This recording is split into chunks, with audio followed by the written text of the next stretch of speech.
Una de las figuras más importantes de la historia del Virreinato del Río de la Plata es, sin lugar a dudas, Santiago de Liniers, quien, después de encabezar exitosamente las dos defensas en las dos invasiones inglesas, no solo va a ascender a la categoría de héroe popular de Buenos Aires, sino que también va a terminar siendo el anteúltimo virrey del virreinato.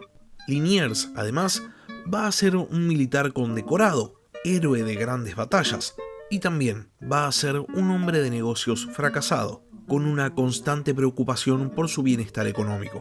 Ahora bien, lo que destaca verdaderamente a Liniers frente a otras figuras de la época no solo es la cantidad de proezas que logró cumplir, ni las condecoraciones y títulos que recibió, sino que también es el hecho de que Liniers era francés, en una época en la cual ser francés en otro país traía problemas.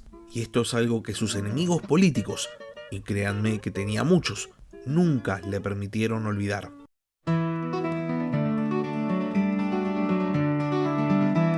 Hola a todos, sean bienvenidos al podcast de historia La Barba Roja de Barba Roja.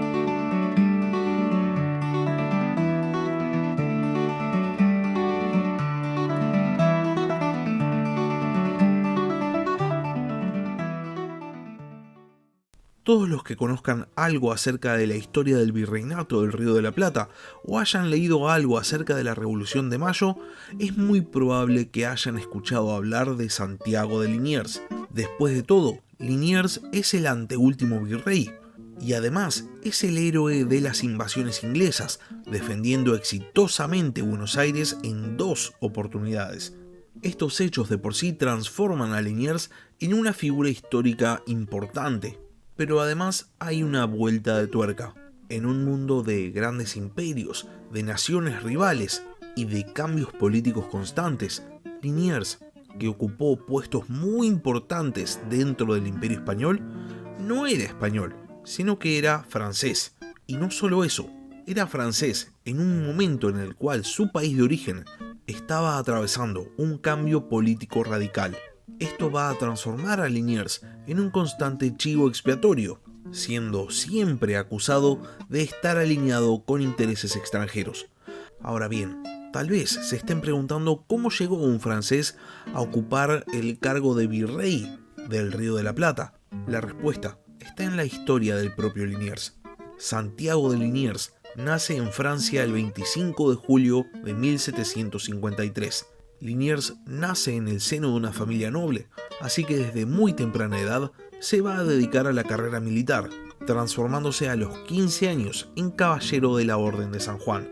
Parece ser que el joven Liniers aspiraba a perseguir una carrera en el mar.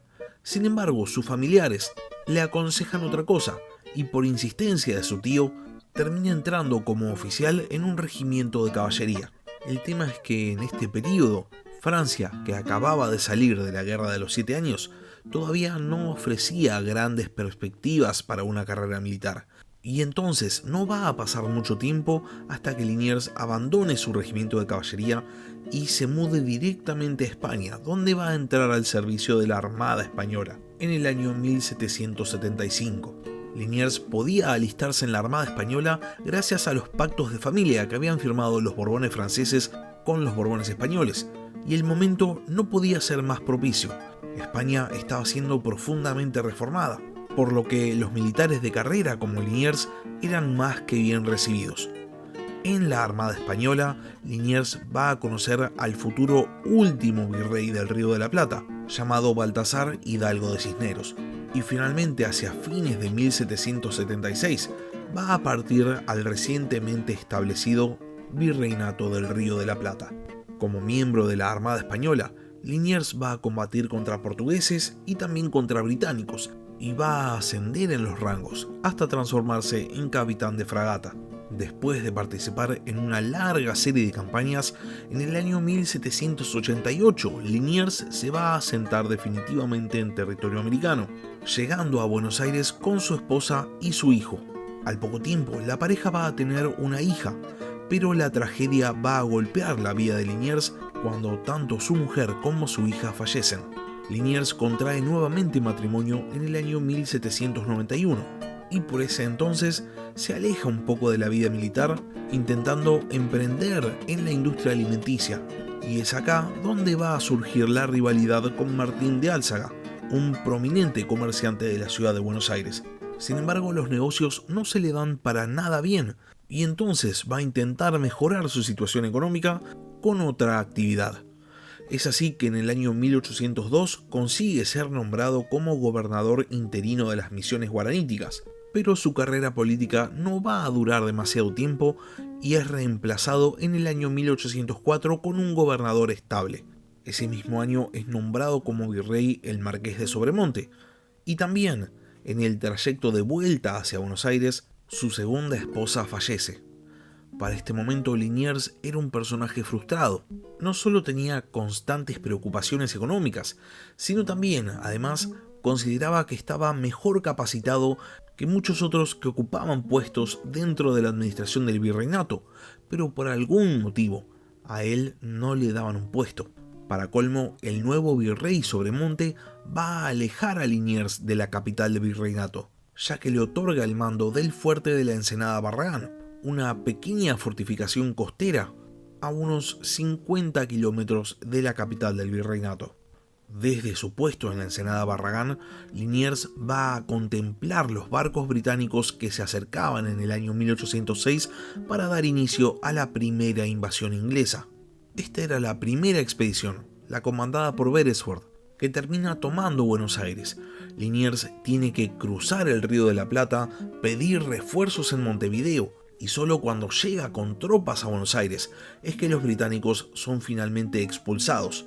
Liniers se transforma en el héroe de la primera invasión inglesa, por fin ocupando un puesto de privilegio, de honor, que tanto ansiaba tener. Ahora bien, los británicos no se contentan con intentar tomar Buenos Aires una vez. Al año siguiente vuelven, después de una campaña de conquista por la banda oriental. Para este momento, Liniers había sido finalmente nombrado como virrey interino, ya que las autoridades de Buenos Aires habían destituido formalmente a Sobremonte. Liniers había utilizado su tiempo en el cargo de virrey para preparar la defensa de Buenos Aires, porque sabía muy bien que los británicos iban a volver. Entonces había creado regimientos nuevos, compuestos en su mayoría por criollos. Y entonces, cuando los británicos vuelven a atacar Buenos Aires en el año 1807, la ciudad se encontraba preparada. Y entonces las milicias de Liniers, superadas en número, logran derrotar en combates urbanos a una fuerza expedicionaria británica de más de 11.000 soldados. Esta segunda defensa de Buenos Aires termina de catapultar a Liniers al rango de héroe popular, y finalmente en el año 1808, Liniers es confirmado en el cargo de virrey. Este es el punto álgido de la popularidad de Liniers, y a partir de acá su figura política se va a empezar a empañar. El mismo año que Liniers es confirmado como virrey, Napoleón Bonaparte ocupa España, encarcelando a Fernando VII y poniendo a su propio hermano José Bonaparte como nuevo rey de España. Cuando las nuevas autoridades bonapartistas se enteran de que había un virrey francés en el Río de la Plata, se busca contactar a Liniers con el fin de que jurase lealtad al nuevo rey Bonaparte. Liniers al principio hace todo bien, recibe al emisario bonapartista en público y afirma a los cuatro vientos que no va a jurar lealtad a José Bonaparte. Sin embargo, después va a trascender que recibe a este enviado en privado, y para colmo, unos días más tarde, Liniers termina anunciando que el virreinato del Río de la Plata va a permanecer neutral en el conflicto entre España y Francia. Este hecho, sumado a algunos escándalos personales que había protagonizado Liniers, hacen que su popularidad se desplome. En Montevideo se termina armando una junta de gobierno, a imagen de las juntas españolas, que declara a Liniers como un gobernante ilegítimo. En Buenos Aires hay un intento de hacer exactamente lo mismo, encabezado por Martín de Álzaga, y Liniers, pensando que había perdido todo apoyo en Buenos Aires, está a punto de renunciar, hasta que Cornelio Saavedra, una figura clave de la Revolución de Mayo, convence al virrey de que todavía tiene el apoyo de las tropas, Así que Liniers, en vez de renunciar, termina desbaratando el intento juntista de Buenos Aires y termina desterrando a Álzaga.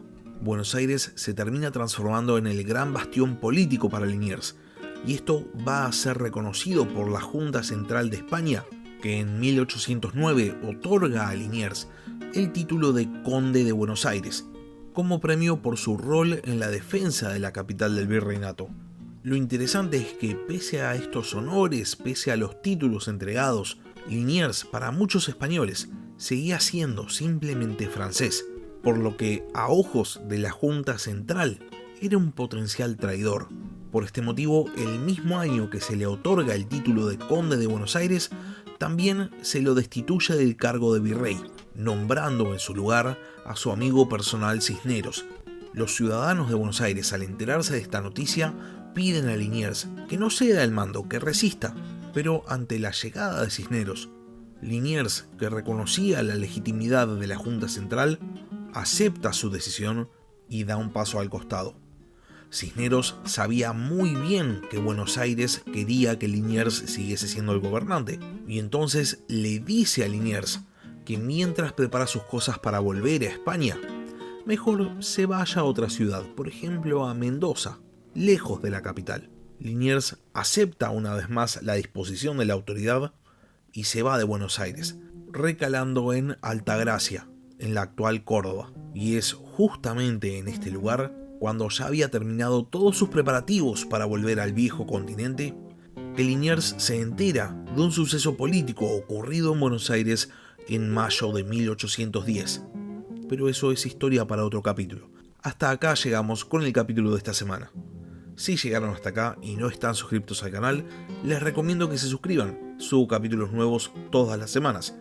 Y si por otro lado ya están suscriptos, pero tienen ganas de ayudar al podcast, pueden hacerlo transformándose en miembros del canal en YouTube o si no, transformándose en Patreons. Les dejo el link en la descripción del capítulo. Muchas gracias por haber escuchado y hasta la próxima. Gracias por escuchar La Barba Roja de Barba Roja. Si tenés alguna pregunta o simplemente querés hacer un comentario, no dudes en escribirme al mail del podcast, labarbarrojadebarbarroja@gmail.com. Hasta la próxima.